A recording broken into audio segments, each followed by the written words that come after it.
The Pittsburgh Penguins are your 2016-17 Stanley Cup champions, winning consecutive titles, a feat that we haven't seen accomplished in 19 seasons since the 1997-98 Detroit Red Wings. Now, typically, I have trouble making videos like this because it's usually tough to say anything that either hasn't already been said or will be said repeatedly over the next few days. And not that this video is any different. The word incredible does define their season rather well, but it's the story of the players, the moves that were made, the moves that weren't, that makes this video different for me and makes it difficult for me to hate this team. Now, I will talk about the negatives, the controversies, etc. in a bit, but for now, let's talk about what this team accomplished. And I feel as though the best place to start is with the goaltending. As General Manager Jim Rutherford proved, he has the patience of a saint. He stood pat where so many others would have made a move as quickly as possible, and simply you cannot overlook the decision to hold on to Marc-Andre Fleury, a move that paid off in spades when Matt Murray went down to injury. And while Murray regained the crease once he returned, you can't label the flower as a bit part in these past two titles. 3 cups in 4 finals appearances with the Penguins, and more than likely the last image you'll see of him on the ice in a Penguins uniform will be of him handing the cup to Matt Murray. What a perfect story. And for Matt Murray himself, a lot was made out of him not being a Calder Trophy candidate this season, but at this point, I don't think he cares. 23 years old, 2 Stanley Cups as the starting goaltender. He could retire now, and there'd be reasonable discussion in regards to him being a Hall of Famer. So imagine 10 years from now. Who knows, though? Maybe this is his ceiling. Maybe he was just the guy who got lucky enough to play behind Sidney Crosby, Evgeny Malkin, Phil Kessel, etc. But then again, does that narrative fit when the other main narrative is how banged up their defense was that was in front of him? It might be the biggest story of the playoffs. How did they manage to win with such a banged up team? Their best defenseman and one of the best players in the league, Chris Letang, is out for the entire postseason. Nick Bonino was playing on a broken tibia. What? And hell, remember the Crosby concussion concerns? Seems like forever ago that he collided with Matt Niskanen, doesn't it? And sure, every team battles through injuries in the postseason, but I just can't take anything away from this team. Maybe it's because I'm happy for guys like Ron Hainsey and Mark Streit, 2 deadline pickups near the end of their careers who were acquired by the right team at the right time. Maybe I'm just happy for Matt Cullen. 3 cups, and he's more than likely going out on top. A similar story to Mark Recchi, not as prolific as a player, but you get the point. Maybe I'm just dumbfounded that Chris Kunitz has 4 Stanley Cups. Maybe I'm just ecstatic that Phil Kessel is a 2-time champion. Maybe I'm just in awe that a former Pred in Patrick Hornquist scored the cup-winning goal. Maybe I'm just envious of the team for having younger players like Jake Gensel, a legendary playoff performer like Evgeny Malkin, and maybe, just maybe, I'm happy that I get to witness the Sidney Crosby era. Say what you want, but I appreciate being able to witness a true era. Growing up, hearing about the Gretzkys and the Lemieux, we're living in a time that we will get to brag about witnessing, and that's pretty damn cool.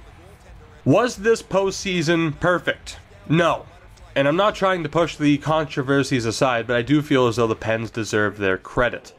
The early whistle in Game 6, did that cost Nashville a chance at Game 7? Hate to use the word again, but maybe. But you know how they definitely would have forced Game 7? By scoring another goal. 1 goal often isn't enough to get the job done. Maybe Nashville should have showed up for Game 5 and not been completely embarrassed. Maybe Pekka Rinne should have showed up in Pittsburgh at some point at all. He had 3 opportunities to do so. He never did. as I said on Twitter, and this isn't sensationalism, the Preds could have swept Pittsburgh in this series.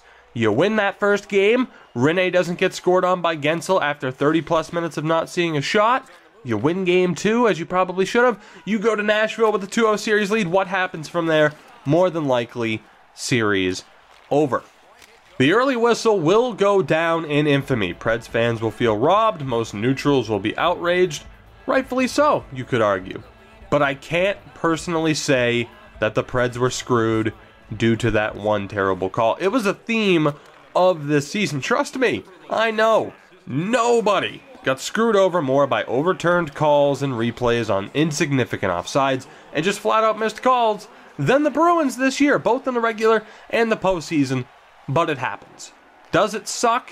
Is it easy to forget and forgive? Of course it isn't. I still hate Mike Ribeiro for diving in 2004. I still think Aaron Rome is a scumbag for his hit on Nathan Horton. Scott Walker for the Carolina Hurricanes in 2009. Carl Alsner in 2012. There's a laundry list of plays and players that you don't forget. And this is one of those moments for Nashville. But for me, the blame lies with the players. It's still an incredible story for them to have made it as far as they did. It was incredible to see PK Subban in the finals, and I genuinely hope that we don't have to wait too long to see that again. He's an incredible player, an incredible personality. And if you don't agree, I'd say you should, for the simple fact that he pisses off a lot of old dudes, especially Mike Milbury. I will say this, though. Maybe I'd feel a little bit differently if this happened to the Bruins, which, yes, by the way, I am a Bruins fan. I'm not a Pens fan. I'm sure some people are going to be labeling me a Pens apologist or something and just saying that I'm fucking praising them way too much and basically verbally blowing them. That's not the case. I can't stand them. As a matter of fact, Pittsburgh, you have the entire city now claiming we're the city of champions. Not yet. Have your baseball team win something in this decade, this century. That would be great.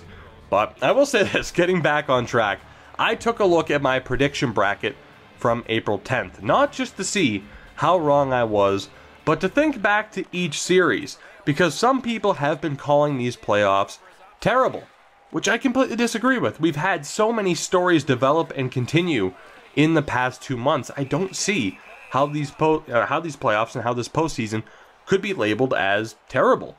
I had Chicago going to the Stanley Cup final and winning, for example. Instead, they get swept and are now looking at trading a major piece like Brent Seabrook. You look at the Preds themselves, an incredible story of how they made it to the final. The Minnesota Wild, a great regular season. They outplayed St. Louis for the entire series, but the reemergence of Jake Allen for the Blues led to the Wild's first-round exit. That eventually led to another year of disappointment for St. Louis. 2 stories there. Will the Blues finally figure it out? You had the Calgary Flames and the Brian Elliott saga, with him being pulled from a game in the first period after just 1 goal.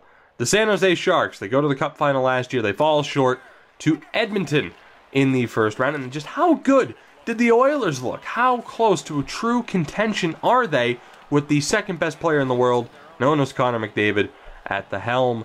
In the Eastern Conference, Montreal gets bounced in the first round. You have further uncertainty with that franchise. What will Carey Price do when his contract's up? Will Alex Galchenyuk be traded this season? Why did they resign Andreas Martinson?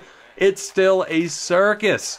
You have the New York Rangers. They snuck past the Habs in the first round, but they lost to Ottawa in the second. Is this the end of their window? What happens with them? Do they end up signing Kevin Shattenkirk? They've been the favorite to do that for a few seasons now. The Ottawa Senators themselves, who expected them to make it to the Eastern Conference Final? What a story with Craig Anderson, Clark MacArthur, and of course Erik Karlsson, who solidified himself as one of the best players in the world for any moron who still doubted him. They beat the Bruins in the first round, and hey, I'm just happy they made it back to the postseason, and we witnessed the Krug-esque emergence of Charlie McAvoy. The Toronto Maple Leafs, the kids are all right, huh? What a season for them. From Matthews scoring 4 goals in his first game to taking the favorites in Washington to a 6-game series where the Leafs could have won. No doubt about that. You have the Capitals themselves. Was this their last year of true contention?